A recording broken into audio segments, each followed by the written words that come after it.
This video is sponsored by Skillshare and will begin after this short segment. Ever want to learn something new, improve your skills and or abilities in a particular area, but just don't quite know where to go? I mean, the outside world can be quite intimidating, but no need to worry. Allow me to introduce you to Skillshare. Skillshare is an online learning platform with literally thousands of classes aimed towards everyone. Aspiring creators looking to improve their work, curious people just wanting to learn something new, or explore an untouched passion. For example, Skillshare offers a wide range of interesting classes, such as creative and script writing skills, introductions to stuff like photography, graphic design, and even animation. There are so many options to browse through. I myself was drawn to a particular class on ways to create more engaging thumbnails on my videos. I took the How to Create Engaging YouTube Thumbnails class. It was run by Peter, that's this guy here. And man, was it eye-opening. It covered both things I already knew and a lot I didn't, giving me an all-round better perspective of creating thumbnails. Something valuable I took away from this course is the section detailing the biggest mistakes you could make and some of the secrets to making thumbnails. This was very helpful to me as a creator, and something else that I took away from this is just a better idea and perspective of how an engaging thumbnail can be made. And wanna know what the best thing about all of this is? Skillshare was created specifically for learning, meaning there is absolutely no ads on the website, giving you 100% focus towards what you're working on, and it is less than $10 a month with an annual subscription. Now get this, the first 1,000 of my subscribers to click the link in the description will get a free trial of premium membership so you can explore your creativity. Honestly, I have really enjoyed my experience with Skillshare and would highly recommend this to anyone looking to develop new skills or improve their current knowledge. I know I will definitely continue to use Skillshare. Big thanks to them for sponsoring this video, and be sure to check them out through the link below. Mysteries are a vital part of making a story and or environment interesting. The unknown origins of a location, an unexplained occurrence which just doesn't add up, and sometimes even an individual who is shrouded in mystery. And when I think mysterious Zelda characters, the only individual that comes to mind is the happy mask salesman from Majora's Mask. How does he know the information that he does? Why has he found where he is? What is his reason for helping Link? And just, who is the happy mask salesman? I've been wanting to cover more of your ideas lately, and this is something that I've been suggested to cover a lot. So today, we will be taking a look at who exactly the Happy Mask Salesman is, in what is honestly one of the best and also mysterious games in the series. Be sure to go and grab yourself a snack or drink and send them in on social media to get featured right here, and let's take off his mask and try to reveal the true identity of the Happy Mask Salesman in Majora's Mask. Whilst the mysterious salesman that the majority of us think about first appears in Majora's Mask, the actual first appearance of this character happens in Ocarina of Time, a game set not too long before the events of Majora's Mask. In this time frame, he was but a mere, well, mask salesman, and a happy one at that. I mean, look at his smile. But in the grand scheme of things, he plays a very small role in which meeting him isn't even mandatory or unavoidable. Many players don't even come across the salesman, as he can only be found within his shop within Castletown. Link can interact with him in order to complete a mask trading quest, in which Link is given masks to sell to people for the reward of the Mask of Truth. But other than that, he is a minor character. Following Ganondorf's siege and takeover of Hyrule, the salesman's whereabouts become shadowed as the residents of Castletown were forced to flee. However, we do know that he survived, as A, Link goes back in time, and B, we can see him in the end credits at Lon Lon Ranch, confirming that he is in fact the same man in Majora's Mask. Not that that was in any doubt. But man, did he go from minor small town salesman to creepy music guy who hangs out in the sewers below a clock tower? Yeah, not actually that much of an upgrade when you look at it like that. Anyway, his story in Majora's Mask begins with him travelling through the woods when he was ambushed by the Skull Kid, which is when the imp stole Majora's Mask and became possessed by its evil. A little later on, he meets Link below the clock tower. At this point in time, Link is a Deku Scrub after his own run-in with the Skull Kid. But what's interesting is that the salesman reveals that he has been following Link. But how? Well, we'll get to that later, but what's important is that he also tells Link that he knows a way to return him to his true form. A deal was made in which Link would return to his true self, and that Link would also return the salesman's stolen mask. Now, most interestingly out of all of this is how the salesman words this. He calls the mask the precious mask and asks for it to be returned within 3 days before he leaves Termina, which as we all know is when Termina was due for disaster. Did he know? I mean, surely he didn't have a set plan of staying for just 3 days, as his whole adventure was to find and sell masks. Surely he wouldn't leave after only 3 days. Plus, why specifically 3?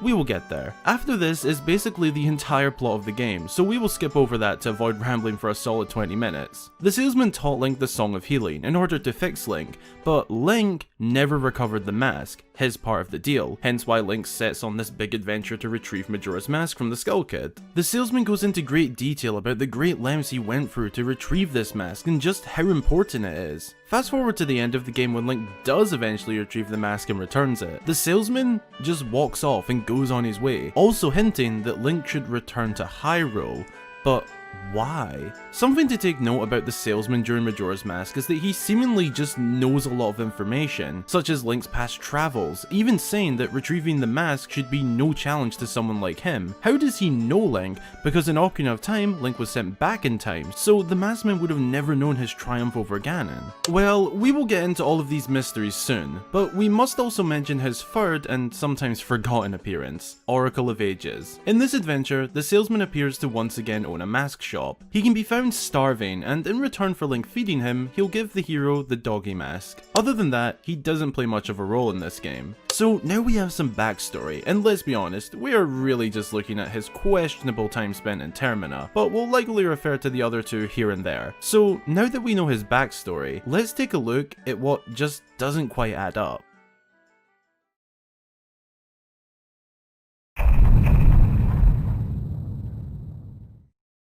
There are a lot of things about this guy that doesn't make sense. To begin with, when we first meet him as Deku Link, making his way through the sewers below the clock tower, he greets Link in a bizarre fashion. His very first words are, "You've met with a terrible fate, haven't you?" And this is so important to remember that these are his first words. Firstly, how does he know this? I mean, all he sees is a Deku Scrub, a common species. I mean, it is possible that he sees Link's hat and assumes, but we can't guarantee that. Secondly, during this initial conversation between the two, he talks about how the one thing is, I'm a very busy fellow. But yet, he is never really seen outside of below the clock tower. He clearly isn't traveling around Termina seeking masks or selling them, or just being busy as he says. He just lurks down here for the majority of the game, waiting for Link to return his precious mask. What exactly is he so busy with? Why does he not just step into Termina to seek further help, or just not wait in a literal sewer below the tower? I mean, that's kinda gross, dude. Why especially and only Link?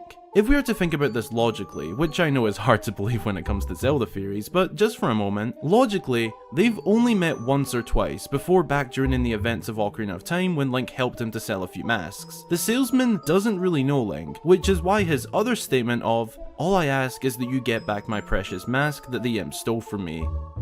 What? What does he mean, why, to someone like you? This is a clear implication that he knows Link in his past. His triumph as the hero in the past, he couldn't possibly know that, right? Technically, Link's triumph over Ganon never happened in this timeline, because at the end of Ocarina of Time, he is sent back in the past as if nothing had ever happened. To the people around him in Hyrule, this never happened. There is no way for the average person to know of these events, and what Link did is he was sent back in time. He is basically saying that this random kid, Scrub, who he just met, is capable, well, more than capable, of retrieving a mask that grants godlike abilities? Bit sus if you ask me. But that's not all. There is also the question of how he knows the Song of Healing, and more importantly, its ability. This game is the origin of that song, Majora's Mask. But how does the salesman know of a song that can literally capture and wrest the soul of something and form it into a mask? And on top of all of that, how did he obtain Majora's Mask? I mean, he goes on and on about how it is this precious mask that it really cannot fall into the wrong hands, implying that his possession is the right hands. I don't think that he just found this mask one day. There has to be more to the story, right?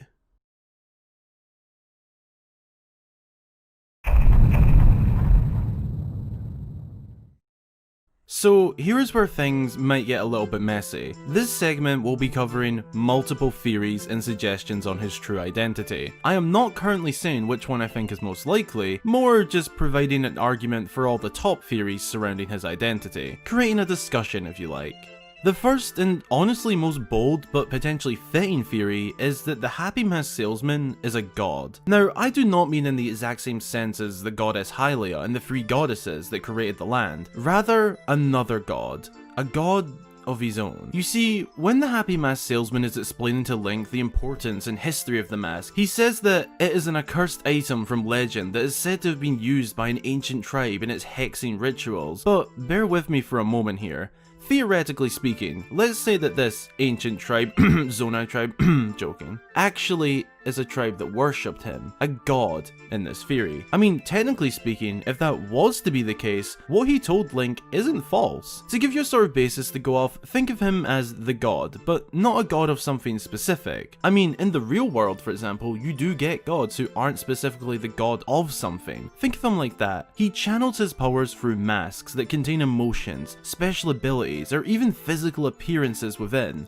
I mean, think about this. There are seemingly just a bunch of masks in the game that just have powers and abilities. His whole mask shop could be just a part of his obsession for them, as he tells Link on multiple occasions that he is trying to both seek out new masks and sell them. Seeking new masks could be to study and examine the emotion within them. For example, the captain's hat. This doesn't visually change Link at all, but yet fools the stall children into thinking Link is their captain. The salesman would surely want to study that and channel his energy into that. This theoretical thinking could also explain the entire origin of the Song of Healing. I mean, that song debuted in Majora's Mask as the song that has the ability to quote-unquote heal a soul, but what it actually does isn't even healing, so to say. Healing would tend to mean replenishing hearts and health, but it doesn't. Its purpose here is to take the soul/spirit of one who has passed and immortalize that in the form of a mask. This is potentially just one of his powers as a god. In a way, it isn't healing at all. What I'm trying to say is that he's a god.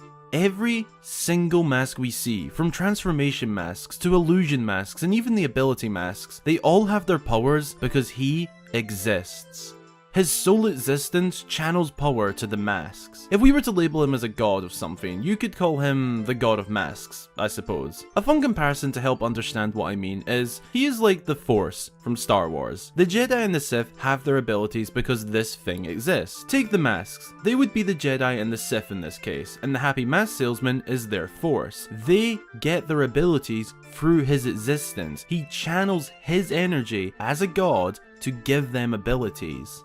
If this theory was to be true, it would explain his knowledge on Majora's Mask, as he knows its divine power and what it is capable of, and call this far-fetched, but what if Majora's Mask was actually his own creation, which is how he discovered that he is a god within a world of mortals? Going back to that whole Jedi example, not all Jedi are just born knowing what they have. Something hits them one day when they realize they can use the Force. Perhaps the creation of this mask was his moment of knowing what he can do, and from there on out, he gave a purpose to the masks of the world, channeling his energy and power into them, giving some abilities such as the Mask of Truth providing a way to understand Gossip Stones, or providing the speed boost ability of the bunny ears, and later in Majora's Mask, creating transformational masks within the four races. Now, perhaps what he meant by knowing what Majora can do is A, because he actually created it, but also B, because it had once slipped into the wrong hands before. Maybe that's why he was so freaked out over it being in the possession of the Skull Kid. Essentially, the creation of the mask is his worst creation due to what it can do, but also his most proud as it allowed him to find his abilities, channel his power, and bring life to masks. And hey, I just want to mention it now before I forget, but what if the Fierce Deity mask is a counterpart to Majora, similar to how Demise is the counterpart to Hylia? I mean, the Fierce Deity is the only true ability match to Majora. Just a thought though. Basically, he knows Majora can have a mind of its own, as it's his creation. He feels it is safest with him because he can contain and control its energy, but in the wrong hands, the mask harnesses the energy of that person. Now, this could go into a huge rabbit hole 5-hour discussion, but that is in short the first possible theory. He is a god who brings energy and power to masks. My second theory, however, would be that his backstory is kind of Indiana Jones-like. I'd imagine him as a sort of adventurer in his early days before owning the mask business. He had heard tales of this mighty powerful mask named Majora, a mask hidden and protected by an ancient tribe, and one day he set out to find it and did so, keeping it for himself but fully knowing what trouble it could bring. He heard the stories, knew the legends, but consciously went and took the mask. The mask became his prized possession and ultimately led to trouble when stolen. It is a lot shorter than the first theory, but this could also be possible. Now, my third theory may sound odd at first, but just listen. What if his identity is simply just as it seems? He really is just a mask salesman, and a happy one at that, who loves to collect masks, but somehow got this horrid, powerful mask in his collection without knowing what it could do. And the reason in Majora's Mask that he tells Link what it can do is because it already possessed the Skull Kid prior to the pair meeting. At this point, he had only recently learned that the mask had a mind of its own. Okay, so in my honest opinion, those are the 3 top theories I would follow, but which one really makes the most sense? With all of that information on the table, which is the most likely? Now, my answer may shock you, so do prepare yourself. Hold on to something, go grab another snack or drink, hit the like button while you're at it, and consider this. The happy mask salesman seen in Majora's Mask is actually a god. A god who, like many before, was testing Link, so to say. He isn't like Hylia or her counterpart Demise, rather one of his own, another god, and essentially the power of Majora created this time loop, of 3 days to test Link. The salesman used Majora's divine power to test the hero, and as to why, I don't know, and really don't have the time to turn this into an hour-long episode discussing why, but could definitely cover that in another video if you'd like to see that. Now, I'm not getting into the whole is Termina real or fake debate, but if we were to say it's an alternate world or not real at all, this could make sense. Termina itself was a test for the hero, orchestrated by the salesman, because remember, as far as he is aware, the hero never proved himself in Ocarina of Time, as he was sent back at the end of the game, wiping the events of Ganondorf from everyone's mind. History was changed. This would also explain why when the hero fails within Termina, as in dies, we return to the happy mask salesman. And what does he say? You've met with a terrible fate, haven't you? Resetting the cycle of when we first met him. The first words he ever said to Link. And not just that, but whenever Link dies, we also see Majora on screen, possibly representing the powers, the divine powers of the mask, resetting time and space for Link to start over. This could also explain why the happy mask salesman smiles this way. It's such a menacing smile, almost like it's just a big game to him. That is exactly what that smile gives off. And this could also explain why at the end of the game he hints at Link to return to Hyrule, because he has completed Majora's trial. This is why he knows to leave in 3 days. All in all, I am proposing that the happy mask salesman channels the energy of every single mask. The happy mask salesman is a god who gives energy to masks to allow the one wearing said mask to experience physical transformation, illusionary powers, and increased abilities. His existence gives energy and purpose to the masks of the Zelda universe. Now, before I get to my usual outro, I want to say this. This video has been one huge rabbit hole. There are so many things I wanted to discuss, but just couldn't get to without making it over an hour long. In all honesty, I discussed a lot of this with my girlfriend, also known as Mother Hyrule. Majora's Mask is her favourite game, and we had a great discussion. We even have plans to do a sort of podcast thing based on episodes like this. We will get to that eventually. This is what Zelda theories are all about to me, discussing different theories and ideas and which one's more likely and why and just what everyone else thinks. This is what it's about for me. I really hope you take something away from this, whether you agree or disagree with my theory. And most importantly, I hope you enjoyed. Thanks a ton for watching, you lovely human. If you enjoyed, be sure to drop a like as it really helps the channel out, and consider subscribing for more Zelda content. This is of course just my look on his identity. I am in no way saying that this is 100% the case, but I do love a good discussion, so let's get one going in the comments. Agree, disagree, or have your own thoughts? Who do you think the happy mask salesman is? Leave a comment below and look out for my replies. Huge shout out to all of my wonderful channel supporters across both Patreon and YouTube. Your support is greatly appreciated and helps a lot to make these videos week in, week out. If you'd like to help support the channel and get your name featured at the end of all of my videos, then consider supporting. Again, thanks for watching, and until the next time, I've been Hyrule Gamer.